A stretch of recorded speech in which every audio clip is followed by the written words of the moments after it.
So we're all set.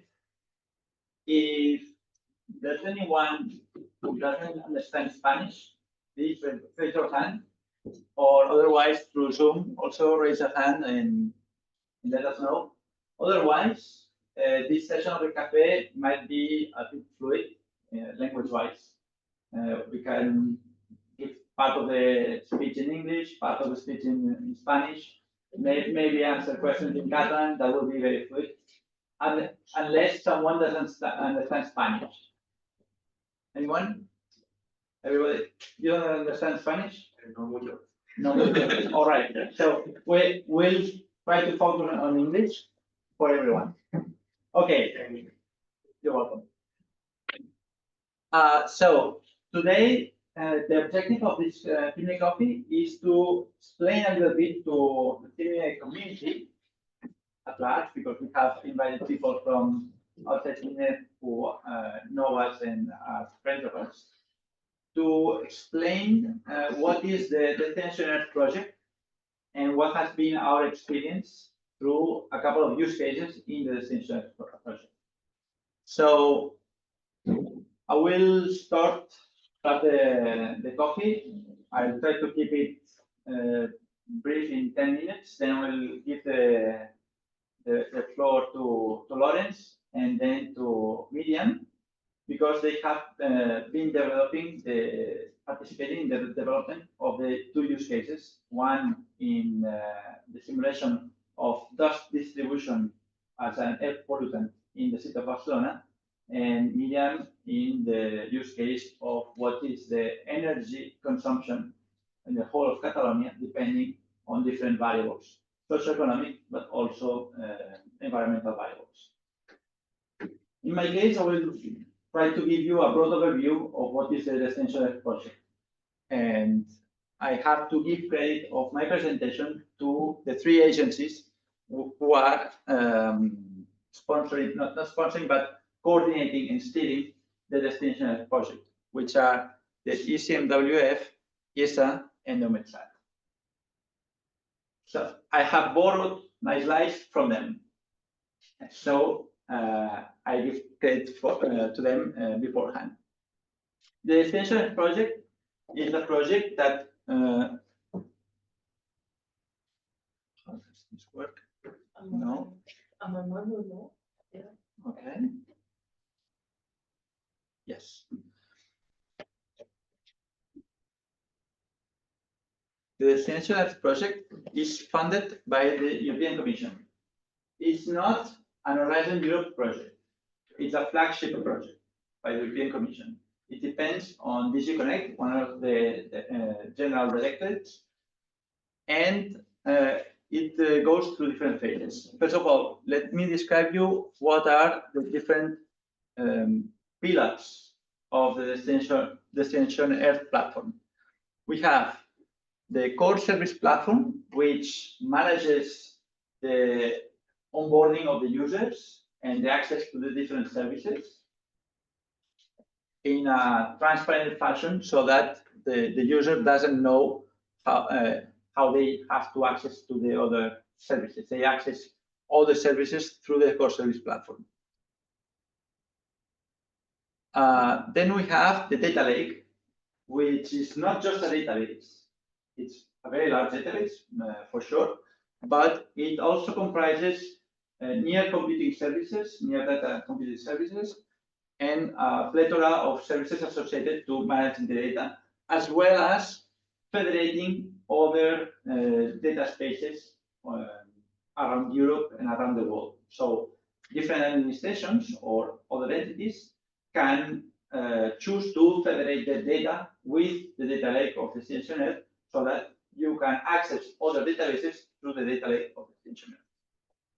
And then we have the digital twins and the digital twin engine. Let's start with the digital twin engine. The digital twin engine is an infrastructure that collectively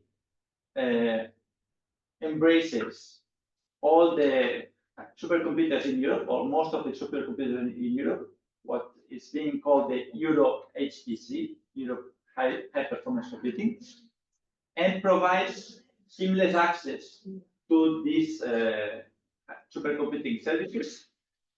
And on top of this seamless access, you can build digital twins. So you have the digital twin engine, which is the computing platform in which you can perform supercomputing simulations. And the digital twins are those models that run on the platform. So what is the timetable of the project? It started in 2022. It has gone through a development phase, and the development phase of the initial development phase has finished in June 2024. In June 2024, the platform has been presented and launched by the European Commission, and it has started operations.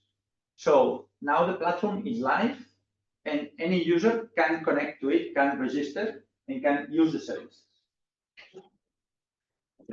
Now we are starting phase 2. In June, we are starting phase 2. And during phase 2, which encompasses 2024 by 2026, we will be seeing improvements and enhancements on the platform. And the objective is that there will be a third phase beyond 2026 to start long-term operations by 2030. That will be the 3 phases. And from 2030 on, the objective is to have an operational platform, just like we have Copernicus as an operational platform. Okay. Just interrupt me in a moment if you have questions. Now, on the structure, we have, as I told you, the core service platform, which is user-oriented, provides the onboarding services and all the support services for the user. You can access the data lake, and you can access the high-performance computing. In the data lake, you have a lot of services. You can process data because in the data lake, this is another diagram of the platform. It's a bit complicated, but I want to emphasize the high-performance computing capabilities in the form of the Euro HPC initiative, which, as I told you, is an initiative to bring together all the supercomputers in Europe. For example, Mare Nostrum here in Barcelona, or LUMI in Finland, or 𝗤𝗟𝗏 in Germany, or Leonardo in Italy, or and so on. So all these are already embarking into this Euro HPC initiative. The digital twin engine is this layer that provides this seamless access to the Euro HPC platform so that you can compute, and you have the models, the digital twins that run on the platform. They have put an emphasis in this initial phase on 2 digital twins, which are meteorological or climatic digital twins, because they provide a use case that requires a lot of supercomputing power and also aligns with the priorities of the European Commission to try to address climate change. So they have developed 2 very advanced models of the climate. One, which is a global climate model of the whole Earth at a resolution of just 4 kilometers, which is unprecedented. We have Francesca here today. Yes, thanks for coming. If you see anything that I am wrong or I don't explain accurately, please feel free to correct me. And this is an open session for everybody to participate. And the other digital twin is a weather extremes model, which provides a high-resolution model for extreme events that may happen. For example, you all have in mind the recent depression that affected Valencia 2 weeks ago, and that could be modeled with the extreme weather digital twin at a resolution of just 500 meters or less, depending on the domain of the simulation. Now onto the data lake. As I told you, it's a very complex platform. We have, first of all, the discovery data access and big data processing, that's at the core. And then we have the services which are near data computing, the digital twin data warehouse, and the phase data pools. The digital twin data warehouse, that is where the digital twin data can be stored, or the results of the digital twins, which can be the ones I just told you, the climate, or any other digital twins. And then phase data pools, that is other sources of data that you can connect to, also through data spaces. Then you have connections through bridges to the digital twins, and you can store the results or your own portfolio from the user. So it's very, very complete. Lawrence and Miriam will tell you about the types of services that we have been using in the data lake. The platform, the whole platform is distributed. So we have the different supercomputers around Europe. We have the data center from 𝗣𝗲𝗿𝗂 in Poland, which is a little bit centric for the rest of Europe to connect and to try to minimize the connection distances. And then we have the different supercomputers, Lumi in Finland, Leonardo in Italy, Mare Nostrum in Barcelona, and many others that will be connecting. Now, on to the specific services that we have for computing. There is a stack, the stack collection of services, the SaaS suite, with Jupyter Hub, Dask, and Open Data Cube. We have islet, which is the virtualization capabilities to provide virtual machines to the different users. Each user may request to have a virtual machine and install their services in a virtual machine that can be customized to the needs of the service or the user. Then we have the hook, which allows you to execute predefined routines that are already developed, and so on. There is a slide that also introduces to all these services that I just mentioned in a different format. And then I mentioned here the different use cases that have been developed by 𝗍𝗏𝗧𝗏, which is in charge of the data lake, to demonstrate the capabilities of the data lake. So the first use cases completed and delivered were all developed by 𝗣𝗲𝗿𝗂, which is the contractor that has implemented the data warehouse of the data lake. But then we have a number of additional use cases, which here appears under development. However, our use cases have already been delivered, and there are 3 more in development. Now, on to phase 2.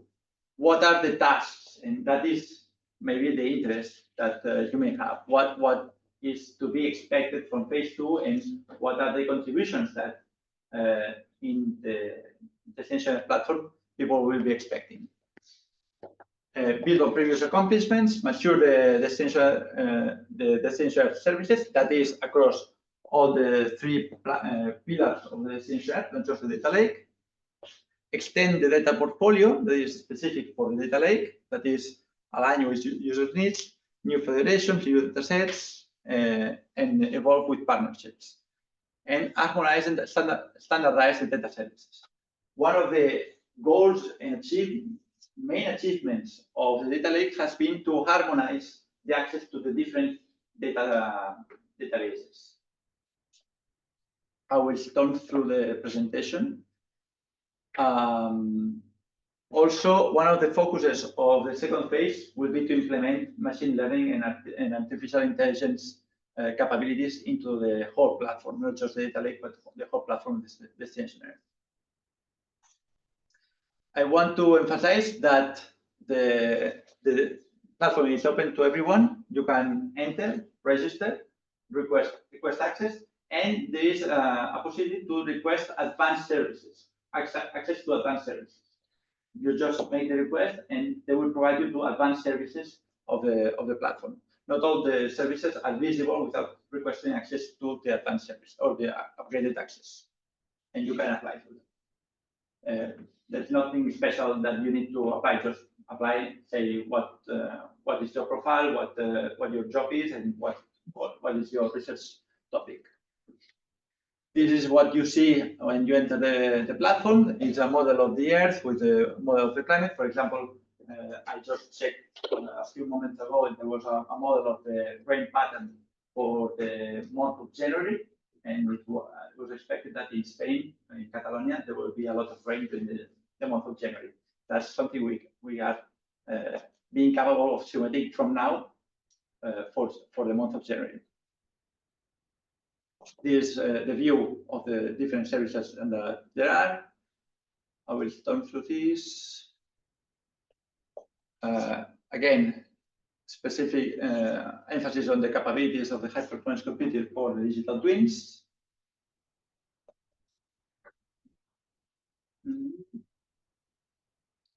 The focus for now on the digital twins has been, as I said, on the climate models, but the DestinE platform has the ambition to model the whole Earth, not just in terms of climate, but any system in the Earth is of interest for the DestinE. That is biological systems, geological systems, roads, cities, urbanism, etc. All systems in the Earth, man-made or natural, are of interest for DestinE. I will go through this another sample of what has been achieved in terms of the climate models. These are examples, and I think I will pass the floor to Lawrence because this is redundant with what I was telling about the digital twin. So, Lawrence, I think this is a broad introduction to DestinE, and now you can focus on what has been your work. Let's see if it's working. Wait, up here, and then share the other one. This is yes. Okay, and then full screen. Yeah. Okay. This one. So thank you, Barry. Thanks for coming. I'm going to talk about the first use case and a little more about what Destination Earth can do for our scientific community in general. And so this is an urban scale air pollution model. We used our goal was to take this model and use the data lake data services to feed the model with the data we need. So the team was myself, 𝗤𝗲𝗄𝗧-𝗨𝗯𝗰𝗵. So Barry already talked about this. So there are three components, and where I'm going to just be talking about the data lake.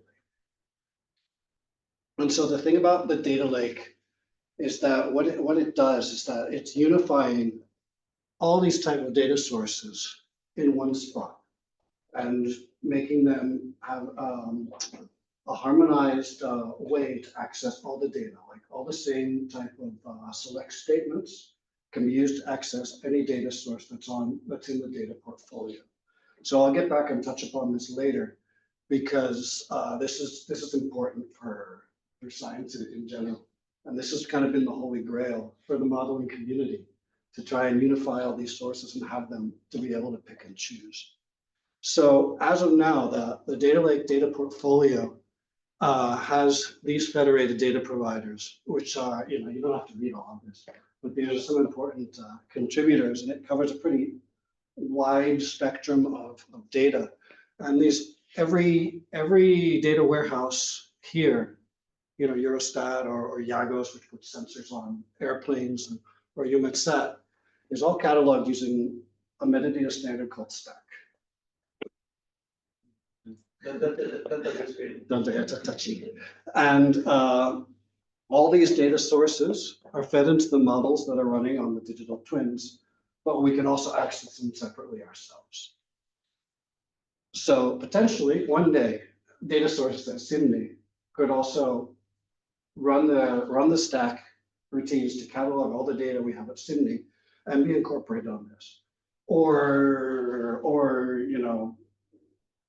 𝗣𝗲𝗿𝗲 government or any other unit that wants to participate in this.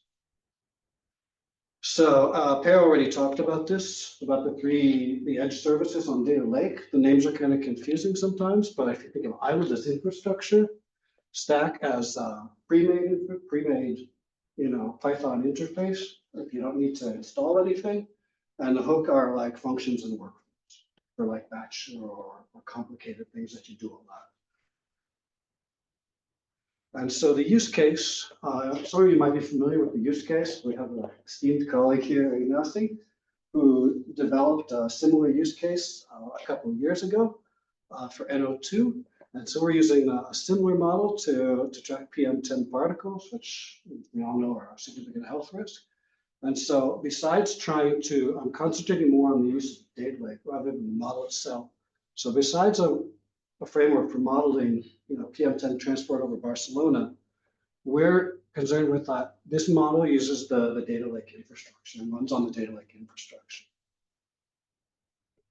So what services do we use and what data do we use? Well, we used the PM10 forecast for the model, the PM10 forecast, which runs on the digital twin from Copernicus Atmosphere Monitoring Service. And we use ECMWF's wind and temperature forecast models. And these are the parts that are used from the Data Lake. The model runs on Kratos, and we also have a finite element mesh of Barcelona, and the data is visualized via a program called GID. And so this is the mesh. We have to say thank you to Salva, who painstakingly constructed this mesh a couple of years ago. And so this is a 2D finite element mesh of Barcelona, 1,667,153 triangles, which were all connected with hands. And then so the way the model runs is that we find and obtain the data from the Data Lake. And we do that by running a stack metadata search, which is coded in Python using PyStack, which is a specific Python package to extract the data. We retrieve the data sets. We do an entry transformation and load of the data sets on the virtual machine we created using the island infrastructure.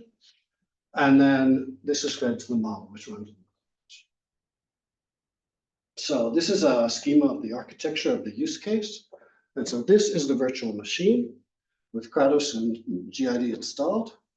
And so we run the scripts to obtain the data from the Data Lake. This is the Data Lake with our data sets that are involved.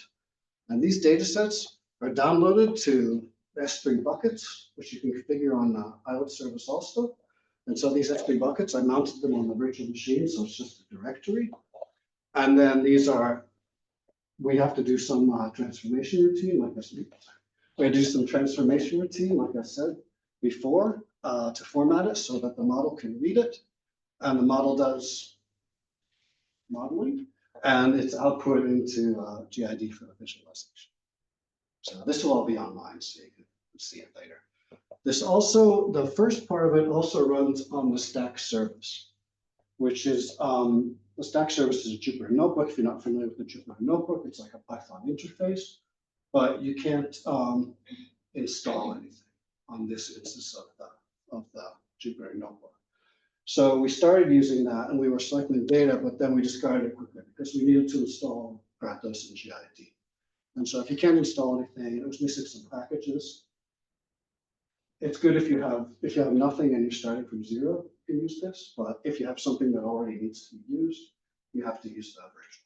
So you mean, let me stop you. You mean that you can run services using just stack without an idle virtual machine.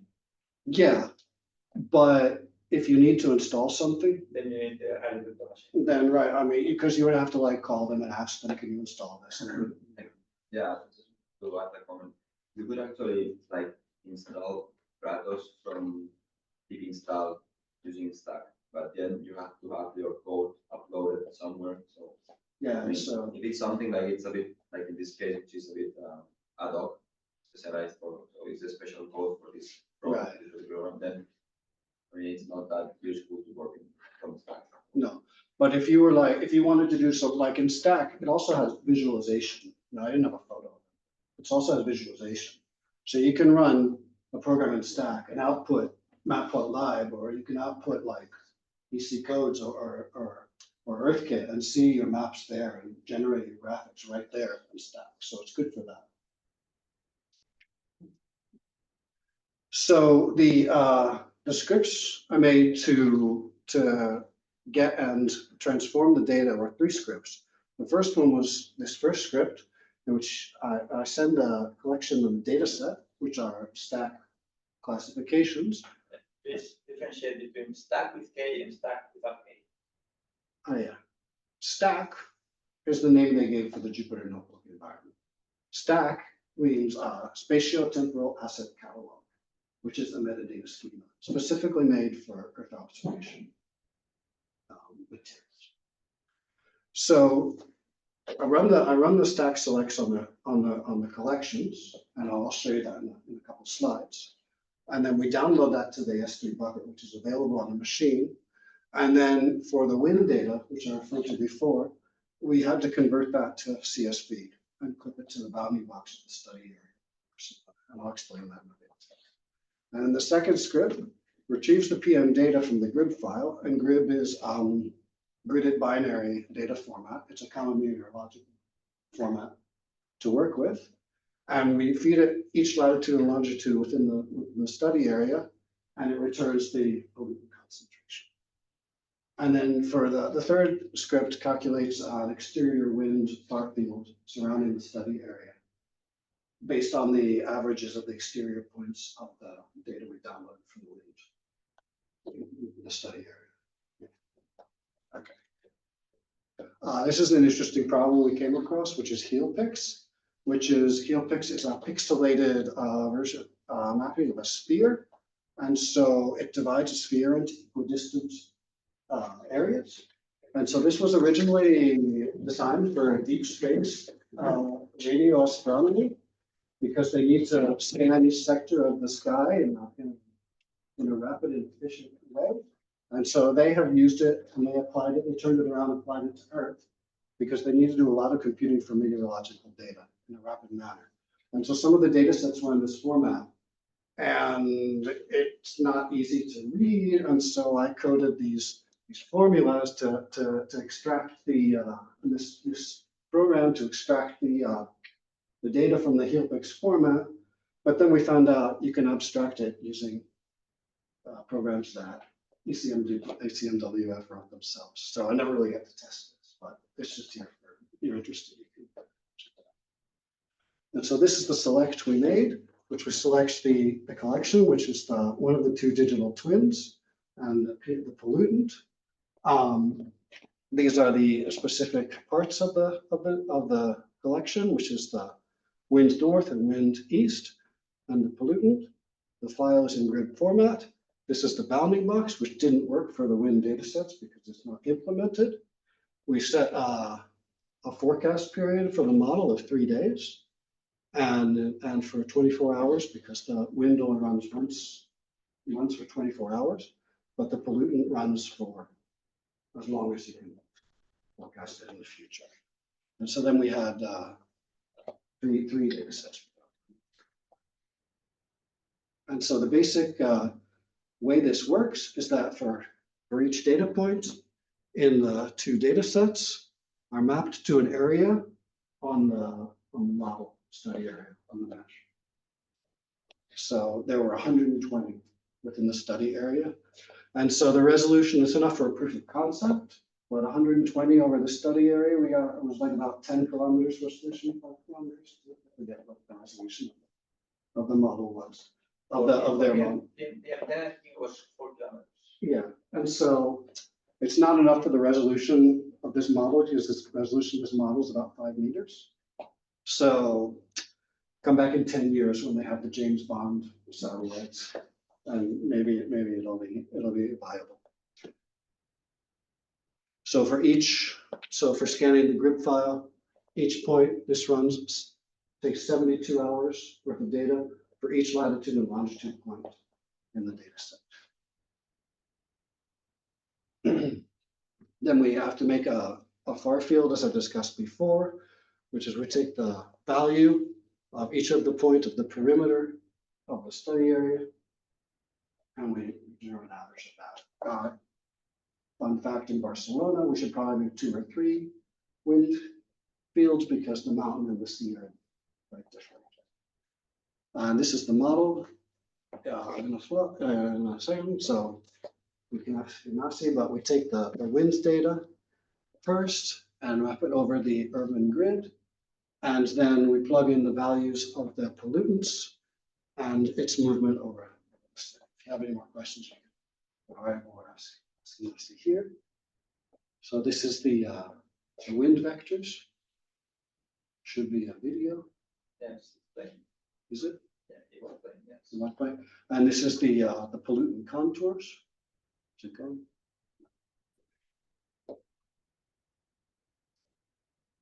And so we made we can also make an artificial spike.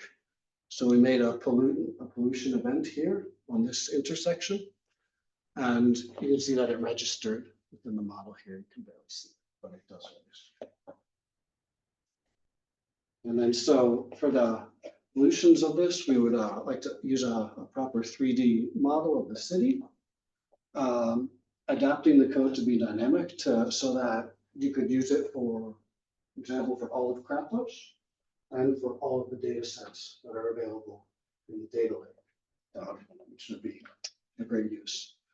We had to do a lot of conversion of files and measurements and data set, and that could be put into a common use toolkit.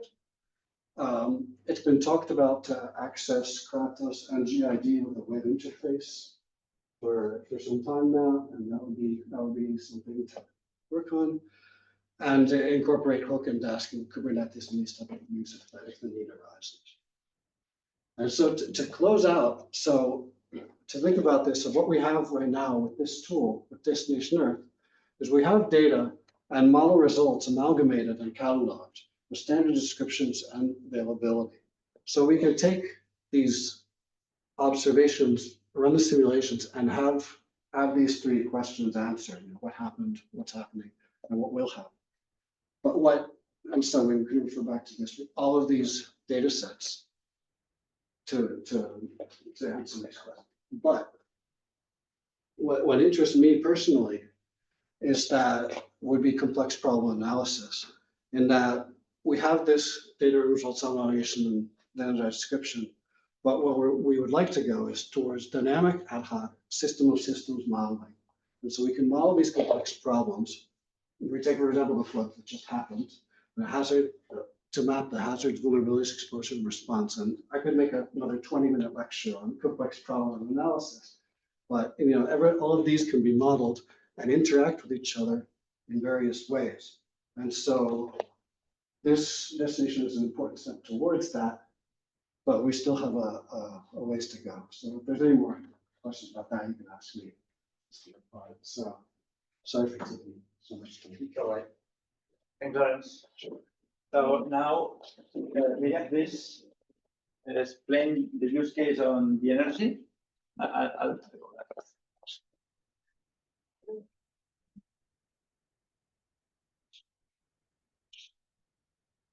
Yeah.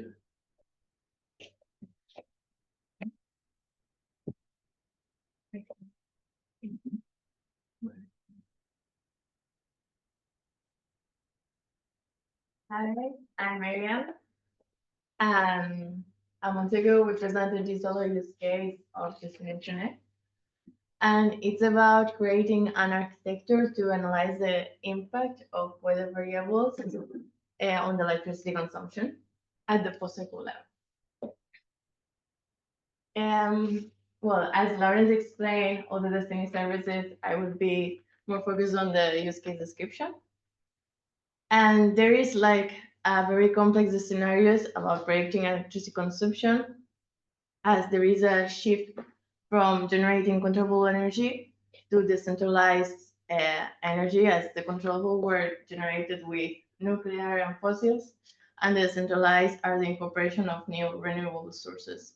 And that's why it's less predictable because of the incorporation of these new renewable sources.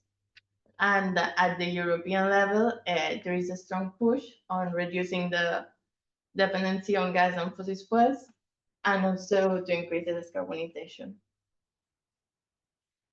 So that's why we have to understand which are the exogenous variables for the electricity supply. Also collect all the data over all the Catalan region, and build a predictive model to forecast the electricity consumption based on the exogenous variables that later we will know. And for the at the European level, to have success, we provided a user interface that the European people can play around and see the predicted data and the historical data. Okay. One of the requirements of our stakeholder was to use the infrastructure of the destination Earth, that is the high performance computers, the data lake, and the digital twins, and also do interdisciplinary research. So therefore, we explore and use as many DestinE services as possible. Also, we analyze all the meteorological data sets that they have in the data lake. And for the interdisciplinary research, we try to comprehend all the meteorological variables to use the ones that are useful in our research. Okay. The destination Earth, it uses a lot of supercomputers, and it uses specifically it has 4 supercomputers interconnected to the central one. In our case, we use the central one and also LUMI, because all the meteorological data sets that we use were hosted on LUMI. And as the data collection will become more efficiently, because as the data is on LUMI, for near processing, it goes faster. And the services that we use were harmonized access to download the data. From the ISLET service, we use OpenStack, that is a cloud, the S3 storage to store the raw data, the DAST to parallelize, and from the Stack service, we use Jupyter Lab to debug and explore data. Okay, so the data sources, the external ones, we use obviously the electricity consumption that it came from DataDis.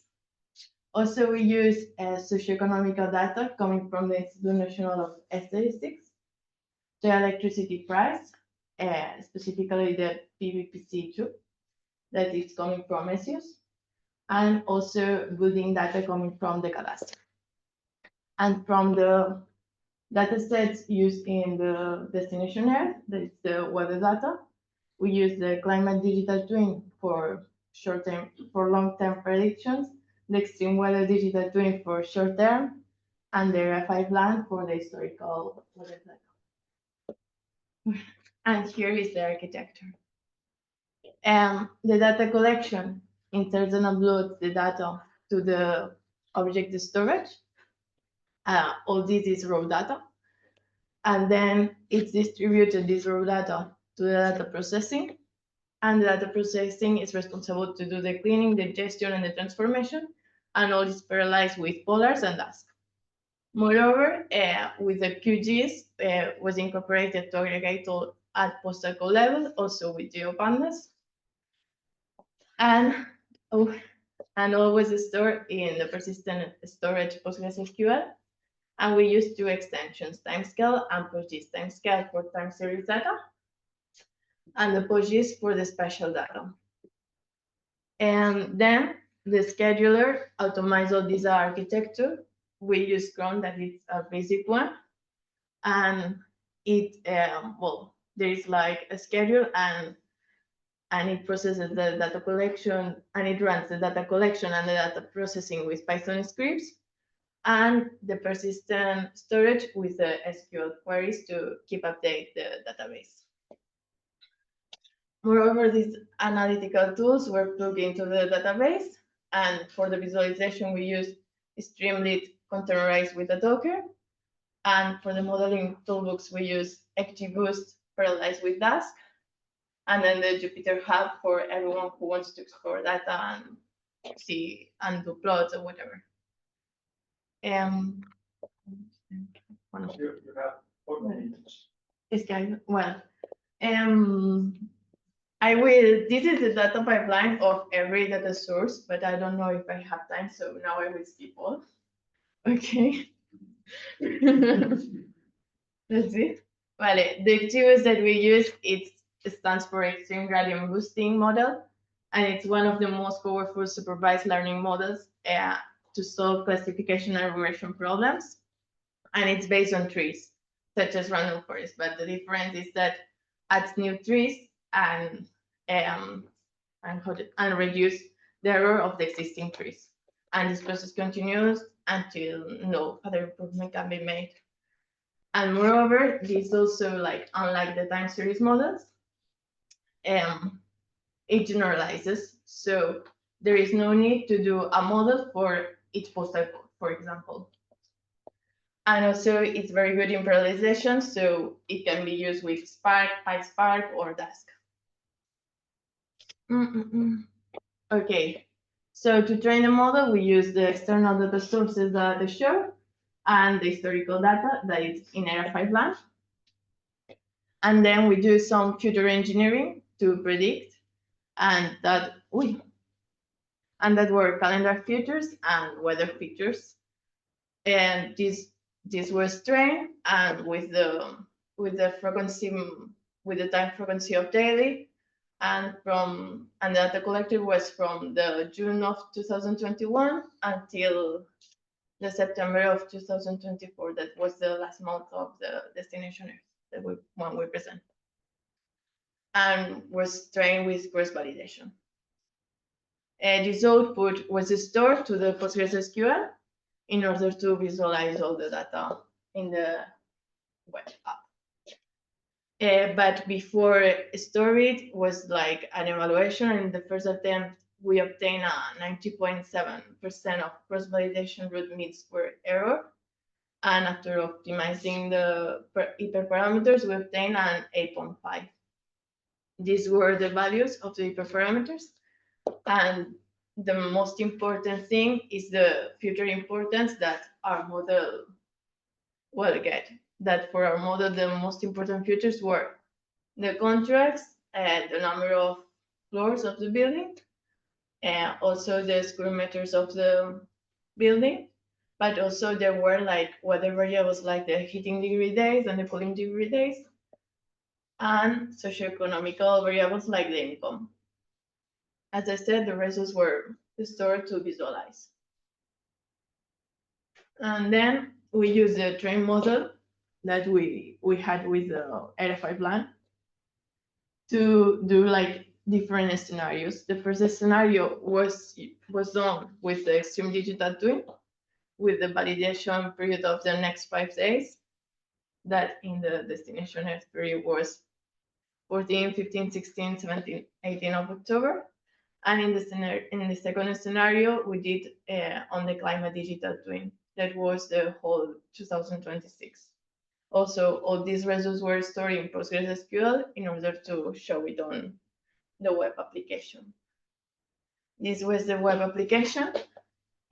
And here we can see the first page, that is the energy consumption.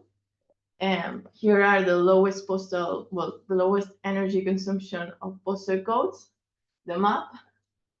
And also here we can add different postal codes and see how they differ.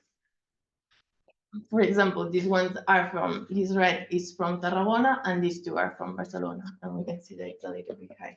here are the most interesting for the, well, 𝗤𝗏𝗧𝗏, I think, that it's the one that is characterized by the weather. And here we can see the air temperature with the electricity consumption. And for example, we can see that in November, there is like a big increase, maybe because of Christmas or, but they can do the hypothesis. And what's interesting is that the air temperature and the electricity consumption that we obtained was more or less different, like was more or less similar than the one obtained with Climate Digital Twin from 2026. And also here in the extreme digital twin, we can see that in the next 5 days was more or less the same consumption and same air temperature. So for future work, we could include more data sets because the architecture enables us. For example, data of electric vehicles like cars, bikes, or pumps installations, also the mobility of the people, other energy sources like gas and emission, and also, well, and also increase the modeling frequency to early.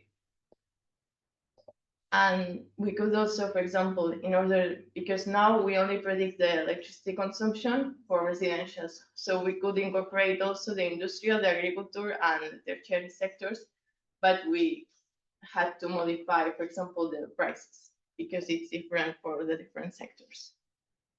And extended to all regions in Spain, as all the data sources are available in all Spain. And here is the couple. Very good. Thanks a lot. Good job. As you can see, these use cases have involved a lot of development, a lot of work, a lot of understanding of how the DestinE platform works and what are the internal features. Are the features? Sorry, for no pun intended. And the main message I want to convey here is that in CIMNE, we have an interest in DestinE because we can contribute to DestinE, and also we can benefit from the existence of DestinE for doing our research, our day-to-day research. It's a platform that is available to support our developments and to try to provide insights on what is happening in our society, in nature, and in our infrastructures. So I give you the floor for questions. To take the platform online. Let me see if there's something I can do.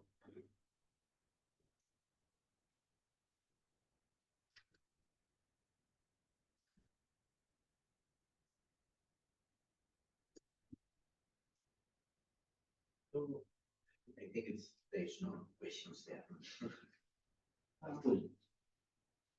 You want me to see if there are questions on Zoom? Okay. Let's see. Chat. No questions in Zoom. Anyone? Francesca? Yes, please. For the overview, I see that you computed hitting the days, cooling degree days. Yes. Because you used that from you pull it from the data lake, from the CIMNE or from the CIMNE Team, or you computed them both. We use for both, but I have to say that in digital twin we didn't have access, so it was simulated. But in the Climate Digital Twin, as we had like daily granularity, we could do it like, for example, it was an average, I don't remember exactly the average, but it was like, for example, above 18 degrees, like it's true or false. And that's it, was like clear.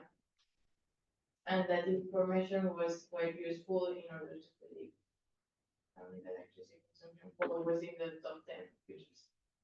Yes, let me clarify that during the development phase of these use cases, we encountered issues on the functioning of the extreme digital twin, weather digital twin, because apparently they had run out of CPU time at the supercomputing in Lumi for the extreme weather digital twin, and they stopped producing results for some time until September, in which they restarted. Yeah, I'm commenting on that because on the climate digital twin, we are about to provide heating degree days and cooling degree days, right, for you. So maybe It would be nice. it would- Yes, we use it, but we Good. More questions or more? Thank you for your introduction. It's very interesting to see this destination Earth. I wonder how could we contribute to this project? How can we establish our own application, or Yes, yes, with that application, can we get access to PC or yes. resource? If you're willing to contribute your own application, Yes. you're free to do so. Mhm. It's just connect to the platform. Yes. You look on Google Destination Earth, Mhm. and the web address is destination-earth.eu. Yes. And then you try to access the platform. There's a button on the top right part of the screen, and you choose to register. You request the register, and you request access to upgrade services or upgrade access, and you will have full access to the platform. And just as Miriam and Lawrence did, open an ILET instance and install there your application and start running the services, gathering the data from the harmonized taxes and so on. You can do so. So It's free. this application, if I establish an application there, can I, yes, for sure, I can get access to speed. Can I get access to those computing resources? Yes, Also? yes. So But do they limit the topic that you are starting? You have to state what is your objective, what are your computing needs, Yes. and that has to be approved. Okay. Thank you. And anything to add? That maybe is approved. But it should be approved. Yes. It's not, We have heard, and that is not nice to say, but that they have had to policy the use of the resources for users that have requested access, because some of them didn't use them as intended or as stated, and they had to policy and cancel some accounts. That has happened, but usually they provide you access. Thank you. You're welcome. Any more questions? Fran? The companies are welcome to this, or is only for research institutes like this? Companies are certainly welcome, and in fact, a number of the services that are running in the platform are provided by companies. So the three agencies, 𝗦𝗣𝗘𝗔𝗞𝗘𝗥, 𝗔𝗕𝗫, and CIMWF, have opened tenders for including services into the platform. So they have requested different companies to implement their services into the platform according to very specific specifications. And also there are other companies who are developing applications and are using the platform for performing or for providing services or applications using the platform. Yes. For And example, in fact, in the last workshop that we attended, and Francesc was there as well, I want to convey you the size of the project. There have been many workshops for the project, but in particular, there's one of the series of the workshops are the user exchange workshops. These are more open to the community. There have been 3 of them. First one lasted for 1 day. The second one lasted for 1 day and a half. And the last one lasted for 2 full days. And this has become like a mini conference with parallel sessions, with poster sessions, and so on. So it's a very large community. And in the poster session, for example, you can see, and it is posted online, you can see many applications that have been developed by companies. So, for example, if we offer a digital twin for, let's say, wind turbines. Wind turbines, so we can use this data Yes. to or input and this model. Yes. Even if the model will be used only by that company, not or must. I cannot answer categorically this question because I don't know that much. But in my opinion, and as far as I understand, the data lake, they have the user data portfolio, and that data, in principle, belongs to the user. And I don't know much more about that, and I cannot say that categorically that is not open data. The DestinE wants to use with open data, wants to work with open data, and wants to use open data, and wants to use open models. But that doesn't stop you from providing services using the platform. The objective is to provide services. If those services are for a particular company, that is something to be seen. I cannot answer categorically, but I can forward the question. Okay, so maybe the company, or if you want to have a commercial line, then you probably must pay something for using these or these sources.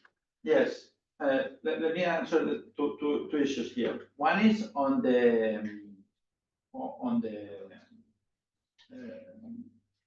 wind turbines.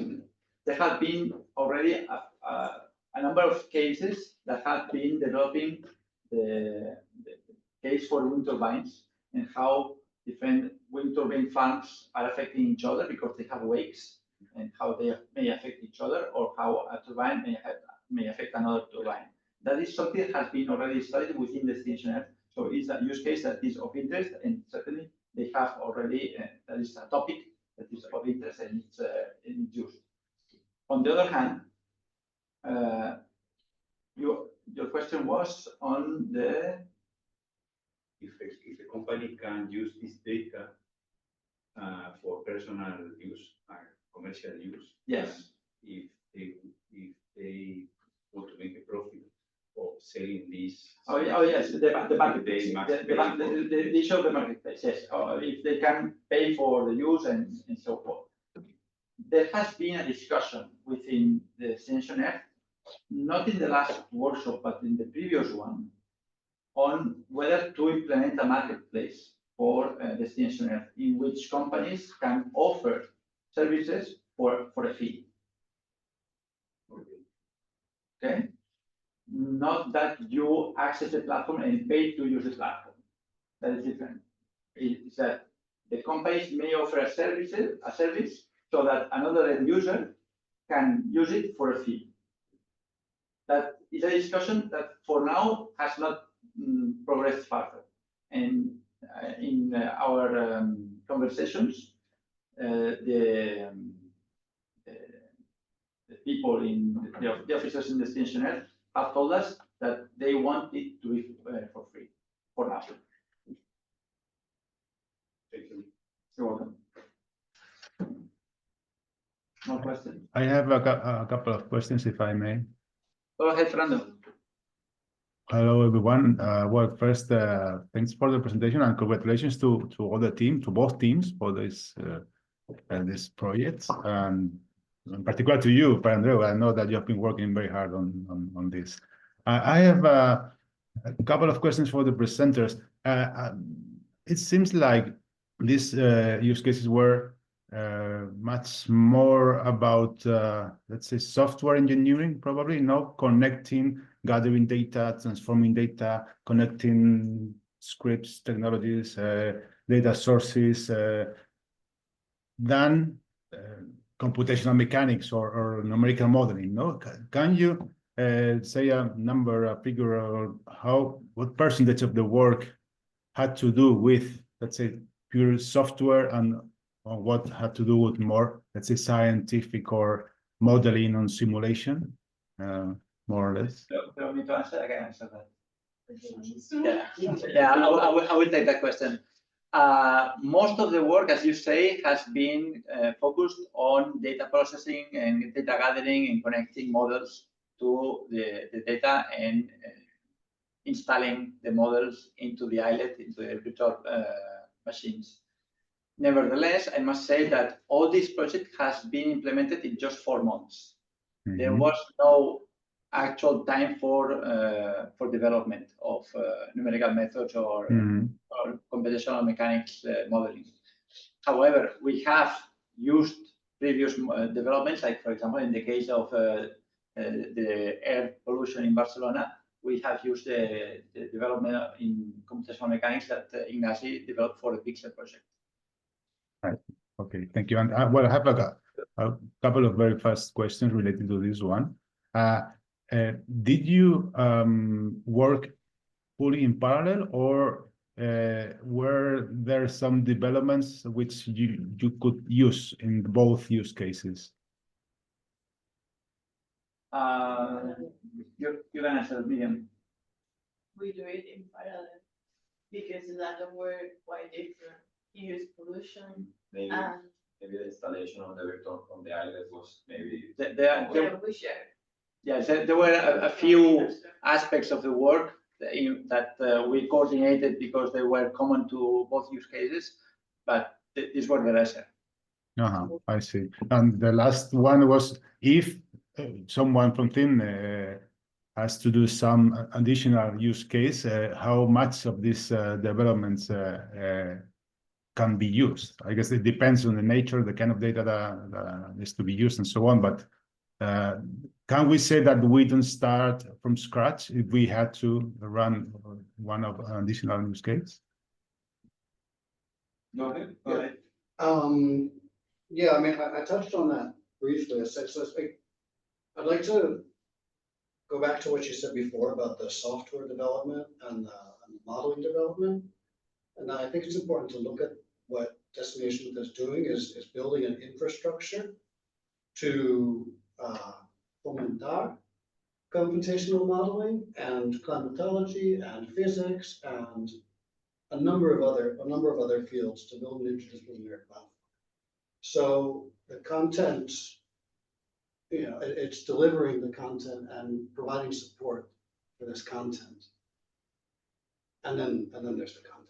So we were more, as you said, we were more focused on scripts and infrastructure and stuff. And how much of what you have done can be reduced in the future?